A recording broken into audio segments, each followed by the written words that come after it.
नमस्कार दोस्तों, मेरा नाम है MS जौरबाल और मैं एक certified mutual fund distributor and adviser हूँ।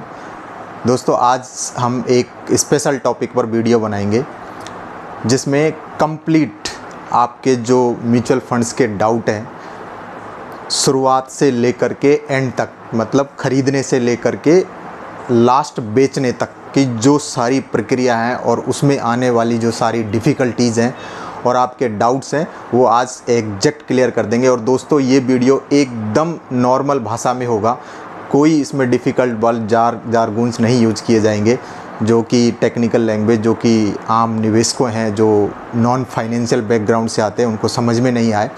तो दोस्तों, हम बिल्कुल एक ऐसी लैंग्वेज में आज वीडियो बनाएंगे, सिंपल, जो ऐसे दो दोस्त बैठ कर के बातें करते हैं और उनके जो डाउट्स वो आपस में क्लियर करते हैं, ऐसे भाषा में मैं आज ये वीडियो बना रहा हूँ। और आशा करता हूँ कि ये वीडियो देखने के बाद आपको कोई भी दूसरा वीडियो म्यूचुअल फंड रिलेटेड देखने की ज़रूरत नहीं पड़ेगी। दोस्तों, शायद ये पूरे यूट्यूब चैनल पर ऐसा वीडियो होगा जिसमें A to Z complete financial जानकारी बिना किसी लाग लपेट के आपको मैं बताऊंगा। नो टर्म्स एंड कंडीशंस, कोई हिडन नहीं, सब ही चीज़ें ओपन होनी चाहिए। सबको, जो आम निवेशक है उनको सब चीज़ें पता होनी चाहिए। दोस्तों, जो प्रोफेशनल जो इस फील्ड में हैं, जो CA लोग हैं, वो क्या करते हैं कि उनके कुछ मजबूरियाँ समझ लो या कुछ भी हैं, तो वो उनका पेशा है, वो हिडन चीज़ों को छुपा जाते हैं। दोस्तों, तो मैं एग्जैक्ट आज आपको सारी चीज़ें, थोड़ा वीडियो ज़रूर लंबा होगा लेकिन आप पूरा देखिए तो आपको एक ऐसी जानकारी म्यूचुअल फंड के बारे में मिलेगी जो शायद यूट्यूब चैनल पर अभी तक उपलब्ध नहीं हो। दोस्तों, आज इस चैनल के माध्यम से मैं आपको ये बता देना चाहता हूँ कि कम से भी कम हमारे देश में अभी एक फाइनेंस के प्रति या फाइनेंशियल फ्रीडम जो अचीव करने की जो नए यंग जनरेशन में जो ललक है वो अभी काफ़ी ज़्यादा है। और पहले तो शायद ही कोई म्यूचुअल फंड के नाम से ही डर जाते थे। अभी जो यंग जनरेशन है वो समझ रही है और इसमें अभी जो भी म्यूचुअल फंड है तो उसमें काफ़ी तेज़ी से ग्रो कर रहा है म्यूचुअल फंड इंडस्ट्री। तो दोस्तों, शुरू करते हैं। सबसे पहले जो स्टार्टिंग में आपके डाउट हैं बाइंग से लेकर के या फिर क्या होता है म्यूचुअल फंड, उसी को मैं क्लियर कर देता हूं। तो दोस्तों, म्यूचुअल फंड एक्चुअली होता क्या है? दोस्तों, मैंने आपके एक्चुअली डाउट के लिए इसमें सारे जो क्वेश्चन है वो पहले नोट कर लिए हैं, जो भी डाउट्स आएंगे वो, ताकि मैं उनका एक एक करके जवाब दे सकूं।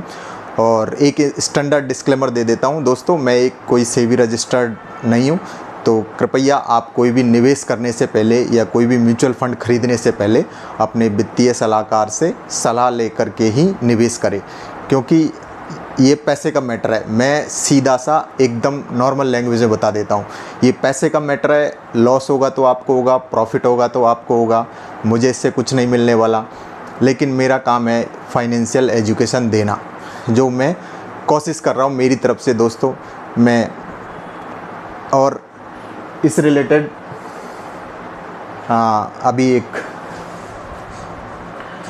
तो दोस्तों, अभी टॉपिक शुरू करते हैं। जो सबसे पहला जो चीज़ निवेशकों के मन में आती है वो है कि एक्चुअल म्यूचुअल फंड होता ही क्या है, क्या डिफरेंस है म्यूचुअल फंड में, FD में, या फिर क्यों हम म्यूचुअल फंड की तरफ जाएं, क्यों नहीं FD करें, क्यों नहीं कोई दूसरा जो एसेट्स है उसमें हम निवेश करें, गोल्ड में, कोई रियल एस्टेट, जो कि सबसे प्रचलित माध्यम है हमारे इंडिया में कि आपके पास पैसा है, सीधा ज़मीन खरीद दो, उस पे जो भी है लेकर के बैठ जाओ, एप्रिसिएशन होगा, भेज जाए वो। लेकिन दोस्तों, अभी जो धीरे धीरे है तो इसके प्रति, तो दोस्तों, म्यूचुअल फंड एक्चुअली होता क्या है कि म्यूचुअल फंड में छोटे छोटे निवेशकों से पैसा इकट्ठा कर करके कोई एक इस क्षेत्र का पेशेवर व्यक्ति, जो कि कोई चार्टर्ड अकाउंटेंट होते हैं या MBA फाइनेंस से किए हुए व्यक्ति होते हैं, वो लोग एक AMC बनाते हैं, जिनको म्यूचुअल फंड हाउस भी कहते हैं। जो आजकल के सारे बैंक है, जो बड़े बड़े बैंक है और NBFCs है, वो सब ने एएमसी या म्यूचुअल फंड हाउस सेटअप कर रखे हैं, लगभग सभी बड़े बड़े बैंकों ने, और वो सभी म्यूचुअल फंड हाउस चलाते हैं। सभी की म्यूचुअल फंड स्कीमें हैं, SBI, Canara, bank of India, ICICI, HDFC, Bajaj, Zerodha, grow, आजकल जो ब्रोकिंग प्लेटफॉर्म है उन्होंने भी स्टार्ट कर दिया है। तो दोस्तों म्यूचुअल फंड में क्या है कि छोटे छोटे निवेशकों से पैसा इकट्ठा करके वो पैसा शेयर मार्केट में एक पेशेवर फंड मैनेजर लगाता है। पैसा जाएगा शेयर मार्केट में ही। दोस्तों इसमें एक जो डाउट है वो लोगों को क्लियर करते कि म्यूचुअल फंड का पैसा जाता कहाँ है। दोस्तों म्यूचुअल फंड का पैसा जाएगा शेयर मार्केट में ही। बस फ़र्क इतना है कि यदि आप डायरेक्ट ब्रोकिंग अकाउंट खुलवा करके जो आप शेयर खरीदते हैं तो डीमैट के थ्रू, तो आप उसमें खुद डिसीज़न लेते हैं कौन सा शेयर खरीदना है, कौन सा नहीं खरीदना, कब बेचना है, उसमें लॉस नुकसान कब बुक करना है। तो इसमें म्यूचुअल फंड में वो सब चीज़ों से आपको कोई टेंशन नहीं है कि मुझे कौन सा शेयर खरीदना है, क्या खरीदना है। वो सब एक म्यूचुअल फंड जो आपका मैनेजर है, जिस स्कीम में आपने पैसा लगाया है, उसका जो मैनेजर है वो उसका काम है कि वो कहाँ लगाएगा। जाएगा पैसा शेयर मार्केट में ही, ये ध्यान रखो। बस ये डायरेक्ट में आप खुद उसके डिसीज़नकार होते हैं। म्यूचुअल फंड में म्यूचुअल फंड मैनेजर का वो डिसीज़न होता है। तो इसमें छोटे छोटे जैसे कि म्यूचुअल फंड में 500 रुपये से भी SIP स्टार्ट हो जाती है, जो कि सिस्टमेटिक इन्वेस्टमेंट प्लान। दोस्तों SIP और लमसम, ये भी एक डाउट है कि SIP क्या होता है और लमसम क्या होता है। तो लमसम क्या है, जैसे आपने एक साथ 5 लाख रुपए डाल दिए, बस उसके बाद आप नहीं करें, एक साथ 5 लाख रुपए डाल के छोड़ दिए, अब वो ग्रो करता रहेगा। SIP क्या है, आप 500, 1000, 1500, 2000 इसके जो भी मल्टीपल में कितने की भी आप मंथली कर सकते हैं, क्वार्टरली कर सकते हैं जिसको त्रैमासिक बोलते हैं, हाफ ईयरली कर सकते हैं, वार्षिक कर सकते हैं, जैसी आपकी इच्छा है। मंथली भी आप कर सकते हैं, तो उसको SIP बोलते हैं, सिस्टमेटिक इन्वेस्टमेंट प्लान। लमसम मतलब आपने एक बार कर दिया, भूल जाओ, वो चलता रहेगा। दोनों भी कर सकते हैं। लमसम खरीद करके SIP, ऐसा भी हो सकता है कि आपने इनिशियल कोई नया फंड लॉन्च हुआ, उसमें आपने एक साथ 2 लाख रुपए डाल दिए और उसके बाद 10,000 की SIP भी कर दी। तो जो पैसा है वो शेयर मार्केट में जाएगा, ये एग्जैक्ट आप क्लियर कर लो। उस पैसे के रिस्क को मैनेज करना म्यूचुअल फंड मैनेजर का काम है। वो मैनेज करेगा आपको कि आपके पैसे को कौन सी कंपनी पे कब खराबी आ रही है, कब उसके अंदर कोई कुछ चेंज हो रहा है, कब कुछ सेक्टर में परिवर्तन आ रहा है, वो सब उसके डिसीजन है आपसे। तो एग्जैक्ट ये क्लियर कर लो कि आपका पैसा जाता शेयर मार्केट में ही है, म्यूचुअल फंड में। दोस्तों दूसरा जो डाउट होता है कि कितने टाइप्स के म्यूचुअल फंड्स हैं। तो दोस्तों जो मेन जो 4 टाइप्स है म्यूचुअल फंड में, जो टाइप्स है वो 4 हैं। उसमें होते हैं इक्विटी होते हैं, डेट फंड होते हैं, हाइब्रिड होते हैं, कमोडिटी होते हैं। तो दोस्तों इक्विटी जो म्यूचुअल फंड है वो इस अभी प्रेजेंट में सबसे ज़्यादा पॉपुलर म्यूचुअल फंड है, equity mutual fund. Equity mutual fund में पैसा आपके शेयर मार्केट की इक्विटी मतलब शेयरों में लगता है। फिर इसमें भी कई सारे आगे ब्रांच है, मीन्स इसमें भी small cap, medium cap, large cap. मतलब लार्ज कैप शेयरों में पैसा लगाया जाएगा। मीडियम कैप कोई फंड है तो मीडियम जो कैप वाली कंपनियों में लगाया जाएगा। स्मॉल कैप है तो स्मॉल कैप वाली कंपनियों में पैसा लगाया जाएगा। जो डेट फंड होते हैं वो क्या होते हैं, जो दूसरे टाइप्स के जो फंड होते हैं डेट फंड, उनका पैसा हमारे जो RBI है, बैंक्स है, NBFCs है, ये बॉन्ड्स, NCDs वगैरह जारी करते हैं, तो इनमें हमारा पैसा लगाया जाता है। लेकिन इनमें जो डेट फंड है उनमें क्या होता है कि एक फिक्स आपको FD से कुछ थोड़ा 2% या 3% ज़्यादा रिटर्न मिलता है। उनमें क्या फिक्स होता है, जैसे हमें FD में रिटर्न मिलता है, ऐसे ही जो डेट फंड होते हैं उनके कूपन्स रेट होते हैं बॉन्ड्स के, कि इस पे 10% है, इसमें 5% है। उनको क्या क्रिसिल, एक रेटिंग एजेंसी होती है KR क्रिसिल वगैरह, वो रेट करती है। तो जैसे 3 स्टार कोई रेटिंग है, जैसे कि बजाज फाइनेंस वगैरह है, तो उनके कूपन रेट थोड़े कम होंगे।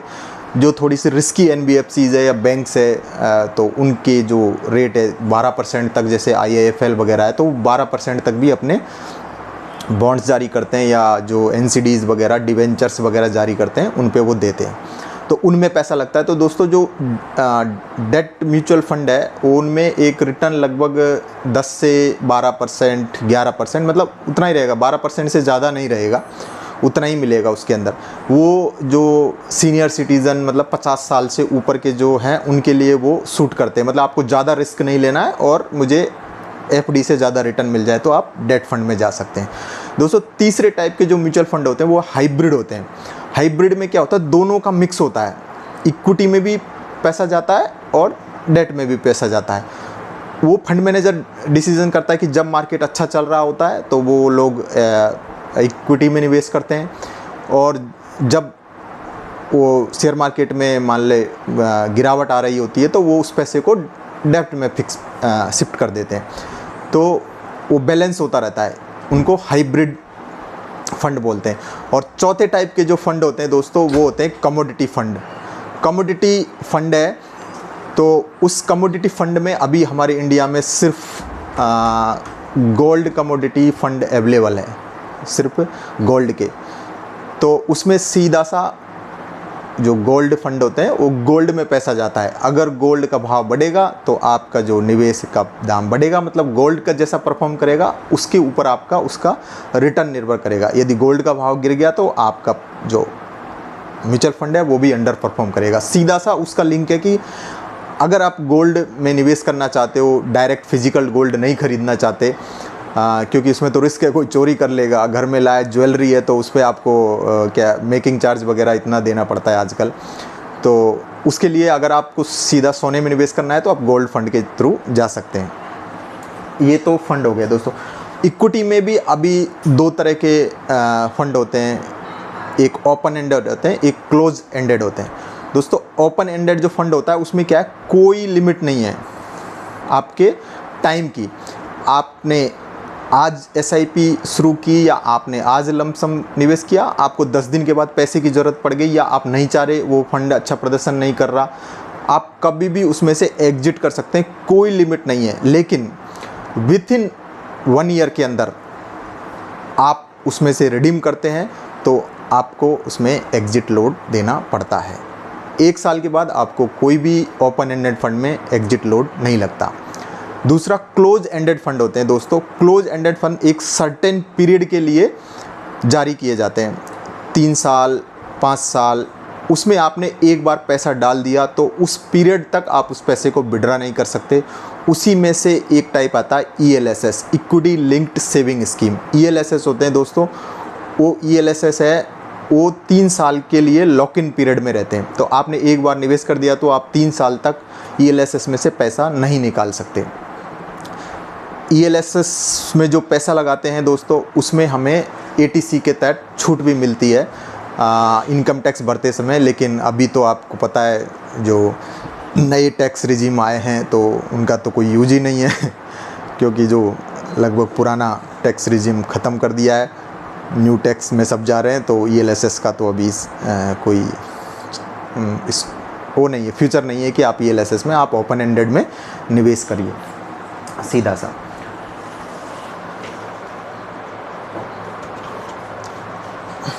एक म्यूचुअल फंड का अभी एक दूसरा डाउट है, सेकंड नंबर का डाउट है, क्या म्यूचुअल फंड है जो सेफ़ है FD के जैसे, क्या सेफ़ है म्यूचुअल फंड?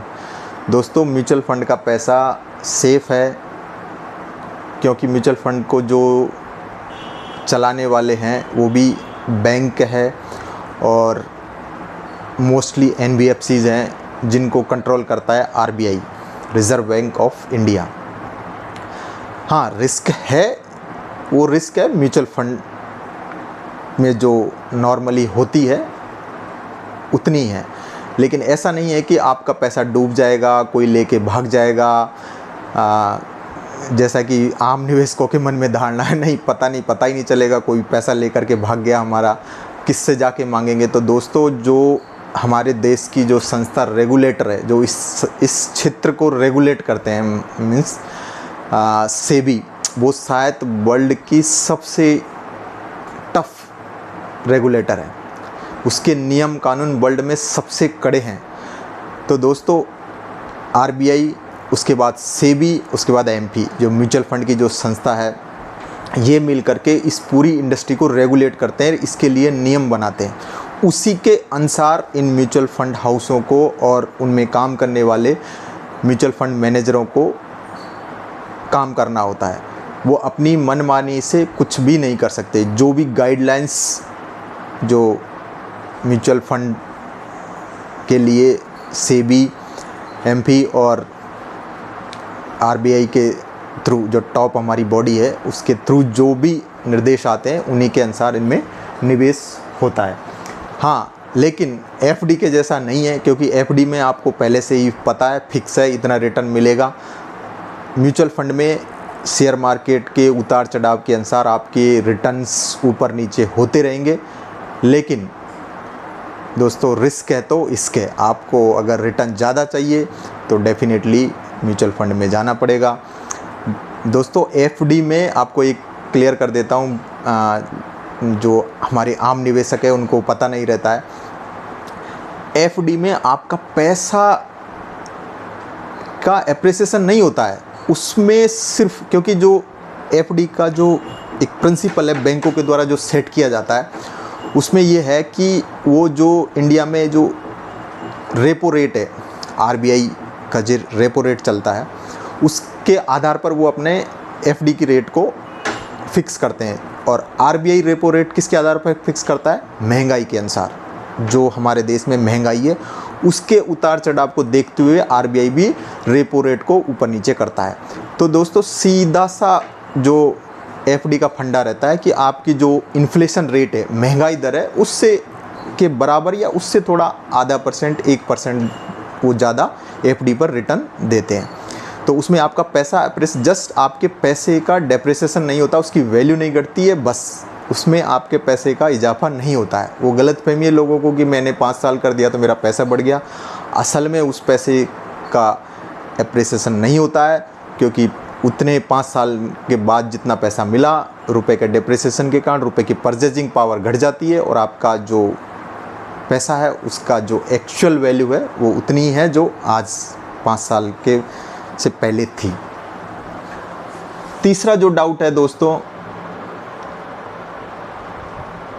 SIP और म्यूचुअल फंड में कुछ फ़र्क होता है कि दोस्तों कुछ फ़र्क नहीं है। म्यूचुअल फंड मतलब वो म्यूचुअल फंड में एक सिस्टमेटिक प्लान को SIP बोलते हैं। म्यूचुअल फंड में एक निवेश करने का तरीका है, बस दैट्स ऑल। अच्छा, उसमें चौथा जो डाउट है दोस्तों, कितने रुपए से हम म्यूचुअल फंड में SIP कर सकते हैं? दोस्तों म्यूचुअल फंड में पहले तो 500 रुपये की लिमिट थी। 500 रुपये से लेकर के आप फर्दर इसके मल्टीपल में कितने की भी SIP कर सकते हैं। अभी जस्ट सेबी ने एक माइक्रो SIP भी स्टार्ट की है, जिसमें 100 रुपीज़ से भी आप SIP कर सकते हैं। मतलब आप 100 रुपये मंथली भी डाल सकते हैं दोस्तों। तो एक बहुत बड़ी खुशखबरी है। हाँ, म्यूचुअल फंड कैसा चुनना चाहिए भाई? म्यूचुअल फंड हम किस में निवेश कर रहे हैं तो कैसा चुने दोस्तों? अगर आपको थोड़ा सा कम जानते हैं, आपको डाउट है, तो आप सबसे पहले जो प्रतिष्ठित बैंक है उनके जो म्यूचुअल फंड हाउस है उसके में निवेश करिए। आज प्रेजेंट में भी वही सबसे बड़े म्यूचुअल फंड हाउस है इंडिया में।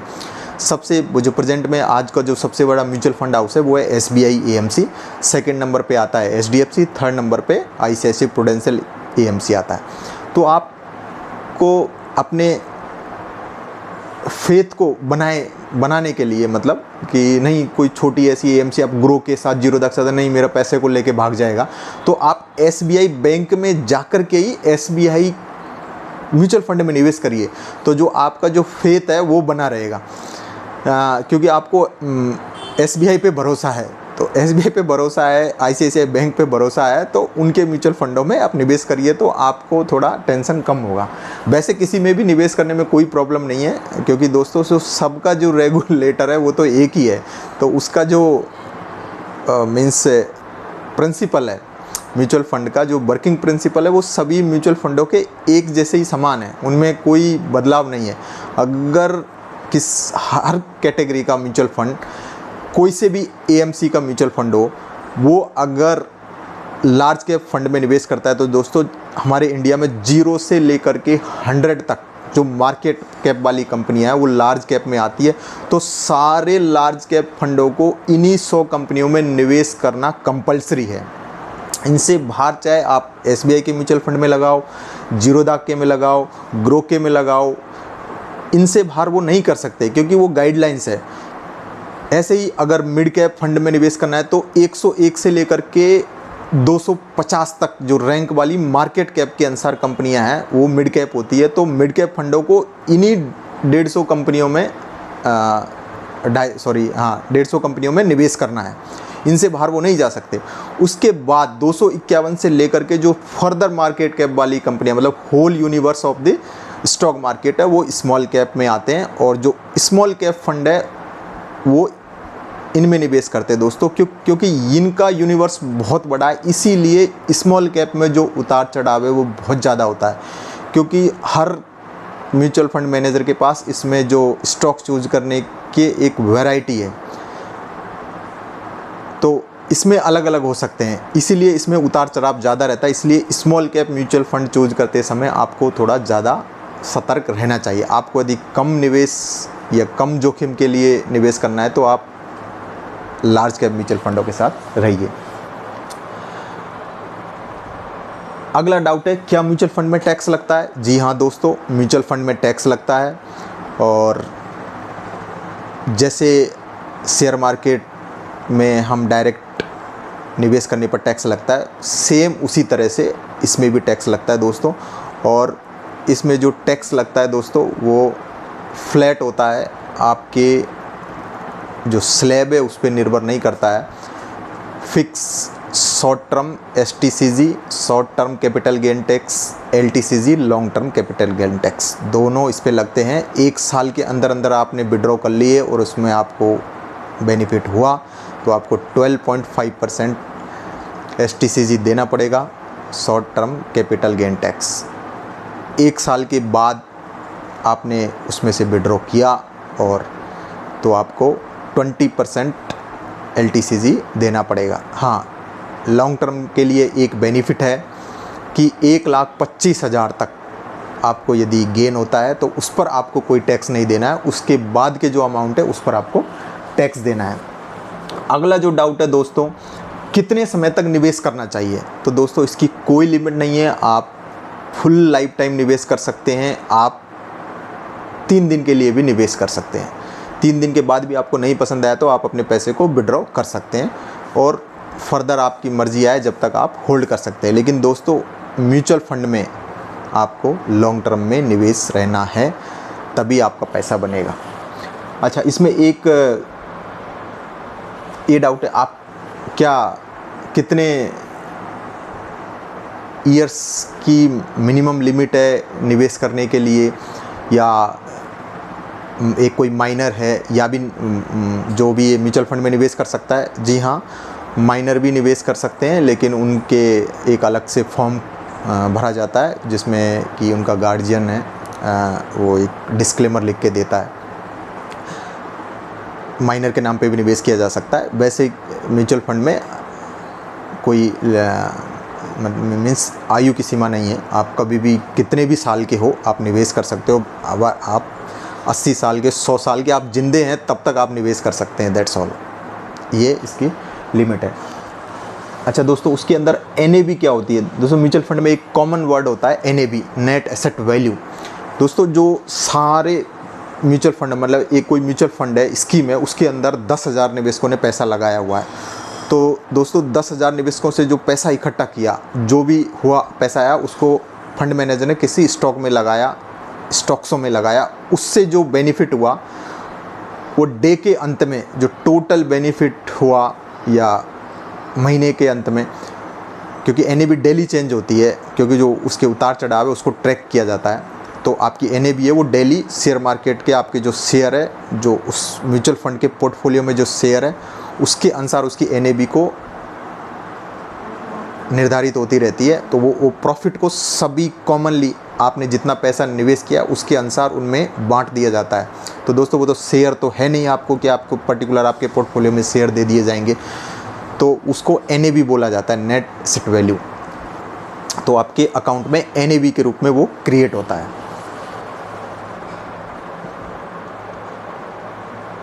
अगर फंड मैनेजर गलती कर दे तो आपका कोई जो म्यूचुअल फंड मैनेजर है दोस्तों, वो कोई दोस्तों गलती इंसान से भी हो सकती है, तो हो सकता है उससे भी गलती हो जाए, लेकिन दोस्तों वो एक डाइवर्सिफाइड स्टॉक्स में निवेश करते हैं। अगर एक स्टॉक्स उन्हें गलती से ख़रीद लिया, वो डूब गया, तो आपके उस पर कुछ फ़र्क नहीं पड़ेगा, क्योंकि वो अपने पोर्टफोलियो में लगभग म्यूचुअल फंड में जनरली 100-150 स्टॉक्स रखते हैं। अगर उसमें से कोई एक कंपनी डूब जाए, भाग जाए, कुछ भी हो जाए, तो आपके उस पर कोई प्रभाव नहीं पड़ेगा।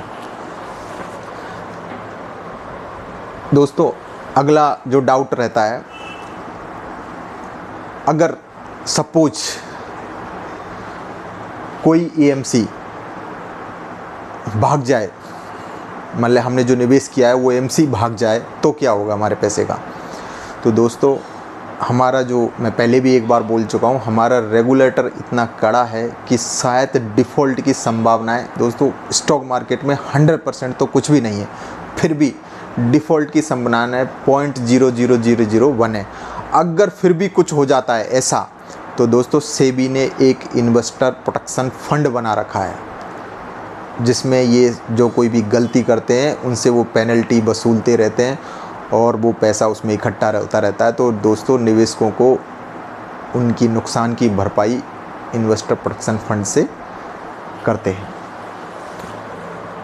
अच्छा, उसमें म्यूचुअल फंड में अगला जो क्वेश्चन है थे, उसमें 2 तरह के प्लान्स आते हैं, एक डायरेक्ट प्लान होता है, एक रेगुलर प्लान होता है। दोस्तों ये एक बहुत इंपॉर्टेंट पॉइंट है कि डायरेक्ट प्लान में क्या होता है, रेगुलर। दोस्तों डायरेक्ट प्लान है, उसके अंदर जो बीच में आपका जो एजेंट है वो कट जाता है, ये समझो। रेगुलर प्लान है तो रेगुलर प्लान में, रेगुलर में आपका क्या है, जो बीच में जो RIA होता है उसका कमीशन होता है, एडवाइज़र समझ लो, तो उसका कमीशन होता है। तो जैसे आप किसी बैंक में जा कर के ख़रीदोगे, तो उसमें बैंक है वो आपका बीच में जो एजेंट का काम करेगा, या फिर कोई म्यूचुअल फंड एडवाइज़र्स भी होते हैं, वो लोग भी बीच में, जैसे LIC होता है, LIC के जो एजेंट होते हैं उनको कमीशन मिलता है, इसी तरह से इसमें भी होते हैं। तो इस कमीशन को हटाने के लिए फिर सेबी ने डायरेक्ट प्लान लेके आए कि क्यों हम कोई आदमी अपने अच्छे से जानकारी रखता है, म्यूचुअल फंड इंडस्ट्री को अच्छे से पहचानता है, तो वो क्यों कमीशन दे। तो इसके लिए डायरेक्ट प्लान आए दोस्तों। तो आप डायरेक्ट प्लान कंपनी की वेबसाइट से जा कर के खुद ही परचेज कर सकते हैं। उस प्लान में आपको कोई कमीशन नहीं देना है, सिर्फ जो म्यूचुअल फंड का एक्सपेंस रेशियो होता है, जो उस म्यूचुअल फंड को चलाने वाले लोग हैं, वही वो एक्सपेंस रेशियो ही सिर्फ लगता है। इसलिए मोस्टली अगर आप थोड़ी जानकारी रखते हैं तो आप डायरेक्ट प्लान में निवेश करें। रेगुलर प्लान में जाओगे, अच्छा उसमें रेगुलर और डायरेक्ट में जो कितना फ़र्क आएगा, मतलब हमारे जो म्यूचुअल फंड में जो हमको रिटर्न मिलेगा, तो दोस्तों 1 पॉइंट से लेकर के 1.5%, 2% तक, मतलब आपको रेगुलर प्लान में अगर 15% रिटर्न मिल रहा है, तो डायरेक्ट में आपको 16.5, 17% तक, मतलब 1.1 से लेकर के 2% तक का इतना डिफरेंस आ जाता है टोटल। ये बहुत बड़ा मैटर करता है लॉन्ग टर्म में, जब आपका जो कॉर्पस है वो बहुत बड़ा हो जाता है। अच्छा, म्यूचुअल फंड कहाँ से खरीदें? एक डाउट है कि हम म्यूचुअल फंड खरीदना चाहते हैं तो उसको कहाँ से खरीदें? दोस्तों सारे म्यूचुअल फंड हाउसों की वेबसाइट होती है, उससे जा कर के आप म्यूचुअल फंड परचेज कर सकते हैं। दोस्तों उसमें एक डाउट है, वो भी मैं क्लियर कर देता हूँ। उसमें क्या है दोस्तों, आपको ये डाउट होगा कि अगर आप किसी बैंक में जा कर के या कोई आपको एडवाइस करने आ रहा है, उससे आप खरीदोगे तो वो अपना ARN नंबर उसमें पक्का डालेगा, मतलब वो एडवाइज़र है तो वो आपको रेगुलर प्लान ही सजेस्ट करेंगे। वो लोग डायरेक्ट प्लान में, आप बैंक में जा कर के डायरेक्ट प्लान नहीं खरीद सकते, क्योंकि वो आपको सलाह ही नहीं देंगे, क्योंकि उनको तो कमीशन बनाना है। तो वो आपको क्यों सलाह देंगे कि पहली बात तो वो करेंगे ही नहीं, वो रेगुलर प्लान ही करेंगे। इसलिए आपको डायरेक्ट म्यूचुअल फंड की साइट से जा कर के आपको वो प्लान खरीदने चाहिए। अच्छा दोस्तों, उसमें 2 ऑप्शन आते हैं म्यूचुअल फंड को जो आप खरीदते हैं, तो उसके अंदर एक होता है डिविडेंड, एक ग्रोथ। तो दोस्तों ग्रोथ और डिविडेंड में क्या फ़र्क होता है दोस्तों? जो ग्रोथ ऑप्शन होता है वो आपका जो पैसा री इन्वेस्ट होता रहता है, मतलब जो प्रॉफिट वो बेचते, कोई शेयर उन्होंने ख़रीदा म्यूचुअल फंड मैनेजर से, उसमें से जो प्रॉफिट हुआ उसको वापस री इन्वेस्ट करते रहते हैं, तो आपका तेज़ी से ग्रो होता है। डिविडेंड ऑप्शन में क्या है कि आपको एक सर्टेन पीरियड तक या फिर एक टाइम फ्रेम पर, महीने में, 3 महीने में, 6 मंथ में, 1 ईयर में आपको जो एक डिविडेंड के तौर पर बीच बीच में म्यूचुअल फंड से पैसा देते रहते हैं। जो प्रॉफिट होता है उसका हिस्सा 90% तक वो बांटते रहते हैं म्यूचुअल फंड है दोस्तों, तो वो होता है डिविडेंड ऑप्शन। तो इन दोनों में यही फ़र्क है दोस्तों। अगर आपको लॉन्ग टर्म में निवेश करना है तो आप ग्रोथ ऑप्शन के साथ जाइए, क्योंकि उसमें आपको एप्रिसिएशन काफ़ी तेज़ी से मिलता है। लेकिन दोस्तों आपको ऐसा है कि नहीं, मेरे को बीच बीच में पैसे की ज़रूरत है या रेगुलरली मेरे को पैसे की ज़रूरत पड़ती है, या फिर आपने एक, जैसे आपके पास 10 लाख रुपए लमसम है, आपने एक साथ म्यूचुअल फंड में डाल दिए, लेकिन अब ये आपके पास खर्चे के लिए पैसे नहीं है, तो दोस्तों आप डिविडेंड ऑप्शन चूज़ करिए। आपको बीच बीच में से जो भी म्यूचुअल फंड उसकी जो गाइडलाइंस है उस स्कीम की, उसके अनुसार yearly, half yearly, 6 month, 3 month, मासिक, जो भी उसका डिविडेंड का प्रोसीजर है उसके अनुसार वो आपको बीच बीच में पैसा देते रहते हैं। अच्छा, ग्रोथ ऑप्शन में आपको बीच में कोई पैसा नहीं मिलेगा, सीधा या तो आप पार्शियल उसको विड्रॉ कीजिए। उसमें से 2 तरीके से पैसा निकाल सकते हैं, या तो आप कंप्लीटली विड्रॉ कर लो, अगर कंप्लीट विड्रॉ नहीं करना चाहते तो आपको जितनी ज़रूरत है उतना विड्रॉ कर सकते हैं। ये इक्विटी ऑप्शन में फुल फ्लेक्सिबिलिटी है, आपका पैसा ब्लॉक नहीं होता है दोस्तों, एफडी की तरह से ब्लॉक नहीं होता है कभी भी। अच्छा, एक इम्पॉर्टेंट, क्या म्यूचुअल फंड से करोड़पति बना जा सकता है? दोस्तों ये एक लगभग म्यूचुअल फंड के बारे में जो भी इंक्वायरी करता है, म्यूचुअल फंड इंडस्ट्री को थोड़ा भी समझता है या फिर उसमें घुसने की कोशिश करता है, या फिर आपको यूट्यूब पे वीडियो मिलेंगे बहुत सारे, 500 रुपये से करोड़पति कैसे बने, 1000 रुपये लगा करके करोड़पति कैसे बने। दोस्तों डेफिनेटली म्यूचुअल फंड में इन्वेस्ट करके आप करोड़पति बन सकते हैं, लेकिन उसके लिए आपको एक साइजेबल अमाउंट भी इन्वेस्ट करना होता है दोस्तों। आप 100 रुपये लगा करके करोड़पति बन जाऊं, ऐसा नहीं हो सकता दोस्तों। उसके लिए आपको एक प्रॉपर अमाउंट है वो भी निवेश करना पड़ेगा, और आप एक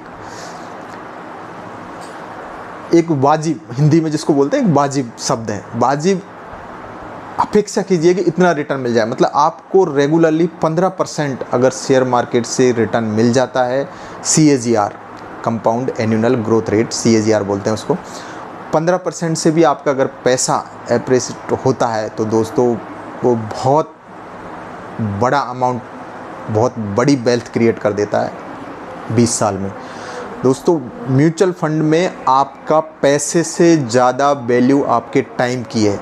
जितनी यंग एज में आप पैसा म्यूचुअल फंड में डालेंगे, उसके ग्रो करने की संभावनाएं, उसके बढ़ने की संभावनाएं, उससे आपको जो बेनिफिट होने की संभावना उतनी ज़्यादा है। दोस्तों इस म्यूचुअल फंड का जो प्रिंसिपल है उसमें पैसे की वैल्यू है, लेकिन पैसे से ज़्यादा टाइम की वैल्यू है। आप जितने ज़्यादा टाइम में निवेशित रहेंगे आपको रिटर्न उतना ज़्यादा ही मिलेगा। इसलिए कोशिश करिए कि यंग एज में आप डेफिनेटली, आप 20 साल की उम्र में SIP शुरू करते हैं, 40 की उम्र में आप करोड़पति बन सकते हैं म्यूचुअल फंड से दोस्तों। और दोस्तों एक इम्पोर्टेंट क्वेश्चन जो बहुत सारे निवेशकों के मन में रहता है म्यूचुअल फंड्स को लेकर के, कि हम लोगों ने म्यूचुअल फंड ख़रीद लिया, ख़रीदने के बाद दोस्तों मेरे मेरे जो सर्किल है उसमें मैं 2017 से म्यूचुअल फंड जो है उसके रिकमेंडेशन कर रहा हूँ अपने दोस्तों को, फ्रेंड्स को, फैमिली वालों को। तो उन्होंने निवेश तो शुरू कर दिया, जो मुझे पहचानते, मुझे जानने वाले हैं, उन्होंने मेरे अनुसार निवेश स्टार्ट कर दिया। जैसे ही कोविड में जब उनके पोर्टफोलियो में गिरावट आई, पूरा मार्केट क्रैश हो गया, उनका जो पैसा है वो 75% तक घट गया दोस्तों। मेरे पास डेली फ़ोन आते थे, वो पैसा तो ऐसे चला गया, वो नहीं है। दोस्तों सिंपल सा म्यूचुअल फंड में ये ध्यान रखा, आपको 5 साल तक तो सीधा सा लगा के NAV देखनी नहीं है, सिर्फ अच्छा फंड चुनो। अगर आप थोड़ा सा अच्छा फंड मैनेजर, अगर आप जानते हैं थोड़ा इसके बारे में कि कौन अच्छा फंड मैनेजर है, अगर फाइनेंशियल के बारे में थोड़ा नॉलेज ज़्यादा रखते हैं तो आप फंड मैनेजर भी देख सकते हैं। इंडिया में हमारे टॉप 1 से 1 फंड मैनेजर्स है, तो वो अगर वो लोग फंड को मैनेज करते हैं तो आप निश्चिंत रह सकते हैं कि आपका पैसा एक सही जगह पे जा रहा है। दोस्तों, कभी भी आप हर समय डाउट में रहेंगे, इससे अच्छा फिर निवेश ना ही करो।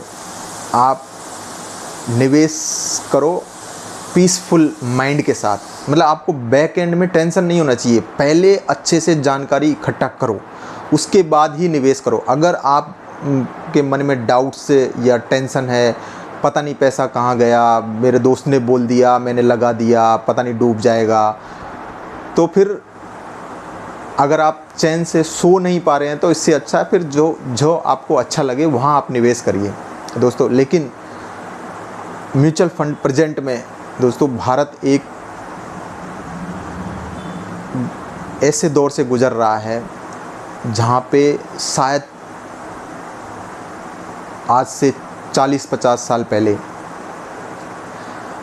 ब्राज़ील, इटली, अमेरिका जैसे जो लोग उस टाइम पे थे, उस दौर से अभी भारत गुजर रहा है। तो भारत के जो अपार संभावनाएं हैं भारत की इकोनॉमी के ग्रो होने के, तो दोस्तों इकोनॉमी सीधा शेयर मार्केट से जुड़ी हुई है। यहाँ भी आपके पैसे बनने की संभावनाएं उतनी ही ज़्यादा है। अच्छा दोस्तों, एक और डाउट है कि हम लोग जो ग्रो का जो इशू हुआ था, मैंने एक वीडियो भी बनाया था इससे पहले कि उसमें हमने निवेश कर दिया और हमें शो भी हो रहा है, वो साइट पे शो भी हो रहा है कि आपका इतना हो गया, मंथली जा रहा है दोस्तों। हालांकि वो एक ग्रो का एक एक्सेप्शनल केस था, ऐसा होता नहीं है। वो शायद फर्स्ट ही हुआ था और वो एक ही निवेशक के साथ हुआ था, मतलब सभी के साथ नहीं हुआ। लेकिन फिर भी आप इसकी श्योरिटी चाहते हैं तो उसमें 2 ऑप्शन आते हैं दोस्तों। उस NAV जो आपको एलोकेट होती है उसको होल्ड करने के 2 ऑप्शन होते हैं, डिमेट और नॉन डिमेट। अगर आपको फिर भी डाउट है, आपको फर्दर कम जानकारी है, तो आप डिमेट ऑप्शन के साथ जा सकते हैं। डिमेट ऑप्शन के साथ जाओगे तो आपका डिमेट अकाउंट होना कंपलसरी है। यदि आप नॉन डिमेट अकाउंट ऑप्शन के साथ जाते हैं और म्यूचुअल फंड में निवेश करते हैं तो आपको डिमेट अकाउंट की कोई आवश्यकता नहीं है। बिना डिमेट अकाउंट के भी म्यूचुअल फंड में निवेश कर सकते हैं। लेकिन आपको सेफ्टी चाहिए, नहीं मेरा तो यूनिट मेरे को दिखना चाहिए कि मेरा कहाँ जा रहा है पैसा, तो आप डेफिनेटली डिमेट ऑप्शन उसमें चूज़ करिए खरीदते समय। उसमें आप डिमेट, तो आपकी जो होल्डिंग्स है वो आपके CDSL का जो खाता है, मोस्टली सभी आम निवेशकों के, मतलब जनरली 80% खाते हैं जो छोटे निवेशकों के, वो CDSL के साथ ही है। तो वो CDSL की जो साइट है, ईजी करके एक साइट है, तो उस पर वो ऐप भी है, उसमें वो शो होती रहती है। आपके डिमेट अकाउंट जो भी है, जिसके भी साथ है, वो आपके वहाँ शो होती रहती है। अच्छा दोस्तों, उसमें एक ये है कि क्या अकाउंट से पैसा डायरेक्ट कर सकता है हमारे सेविंग अकाउंट से? जी हाँ दोस्तों, आप SIP फिक्स कर दीजिए, फिर आपका जो बिलर है, जो भी आप फंड हाउस कहते हो, उस नेट बैंकिंग में उसको एज ए बिलर सेट करके आपका मंथली आपका उसमें से ऑटोमेटिकली कटता रहेगा। आपको उसकी कोई अलग से मीन्स एवरी मंथ डिपॉजिट करने की कोई ज़रूरत नहीं है। आपका मंथली उसमें पैसा कटता रहेगा। और दोस्तों, आज का जो वीडियो है, मैंने लगभग म्यूचुअल फंड से रिलेटेड सारे डाउट आपके क्लियर कर दिए हैं। फिर भी आपको कोई डाउट है तो आप नीचे कमेंट कर सकते हैं, उसमें अपने डाउट को मेंशन कर दीजिए। मैं उसका क्लैरिफिकेशन उसका कोशिश करूँगा देने की। और दोस्तों, लास्ट में एक अपील, अगर मेरा काम आपको पसंद आ रहा है या इस वीडियो से आपकी कुछ हेल्प हो रही है दोस्तों, तो इस चैनल को लाइक करें, सब्सक्राइब करें, शेयर करें दोस्तों के साथ। इस जानकारी को ग्रुपों में डालिए, अपने अधिक से अधिक दोस्तों तक पहुंचाएं ताकि सभी को इस फाइनेंशियल जो हेल्प है वो हो सके। दोस्तों एक साइकोलॉजिकल वीडियो आपको मैं बता देता हूँ। बहुत सारे यूट्यूब चैनलों पे हैं जो मोटिवेशनल लोग स्पीकर्स हैं, वो भी वीडियो में बोलते हैं। आपने एक कॉमन वर्ड सुना होगा दोस्तों, अरे यार मैं तो इतना पैसा कमाता हूँ लेकिन मेरे पास तो कुछ बचता ही नहीं है यार। दोस्तों इसका कारण ये है कि आपकी कोई प्रॉपर फाइनेंशियल प्लानिंग नहीं है। इसी कारण से ये होता है दोस्तों। अगर आप कोई भी काम को कितना भी पैसा कमा लो, अगर आपकी फाइनेंशियल प्रॉपर नहीं है तो आप अमीर नहीं बन सकते। दोस्तों आप जितना भी पैसा कमाते उसको एक प्रॉपर तरीके से मैनेज करना बहुत ज़रूरी है, तभी जाके उस पैसे का जो एक्चुअल पावर है वो आपको दिखेगी। दोस्तों हम जो छोटे तबके के या फिर मतलब कहनो कि मतलब मेरा उसका कहने का मतलब है कि जो निम्न क्रम में आते हैं आर्थिक रूप से, बाकी और कुछ नहीं, आर्थिक रूप से मतलब जो निचला तबका है, जहाँ की इनकम मतलब 10,000, 15,000, 30,000, 50,000 मंथली है, तो उनके साथ वही प्रॉब्लम होती है दोस्तों। वो अपने पैसे को मैनेज नहीं कर पाते दोस्तों। और म्यूचुअल फंड में दोस्तों एक लास्ट पॉइंट, म्यूचुअल फंड में आपको पहले गोल फिक्स कर लेना है कि मैं किस लिए निवेश कर रहा हूँ। बच्चों की शादी के लिए, पढ़ाई के लिए, मेरे को कार खरीदना है, मेरे को घर खरीदना है, उसके अनुसार ही उसकी SIP फिक्स करनी है दोस्तों। और उसका टाइम, अगर आपने प्रॉपर टाइम प्रॉपर SIP का अमाउंट फिक्स किया तो आपका वो गोल एक सर्टेन पीरियड में बिना किसी डिफ़िकल्टी के अचीव हो जाएगा। इसलिए आप पहले एक गोल फिक्स करें, बिना गोल के नहीं मैं ऐसे ही डाल दिया तो दोस्तों फिर आपका पता चला 20 साल के बाद आपको घर के लिए 1 करोड़ की ज़रूरत पड़ेगी। आपने कुछ भी अमाउंट डाल रखा था वो आपका 40 लाख ही हुआ दोस्तों, तो फिर क्या फ़ायदा। तो दोस्तों आपको अपना गोल पहले फिक्स करना है कि मेरे को 20 साल के बाद मेरे को घर लेना है और मेरे को उस टाइम पे 3 करोड़ का घर चाहिए, तो उसके अनुसार ही आप SIP फिक्स करिए ताकि आपको बाद में कुछ प्रॉब्लम नहीं आए। नमस्कार दोस्तों, जय हिंद। मेरे चैनल को लाइक करें, सब्सक्राइब करें, सपोर्ट करें। Thank you.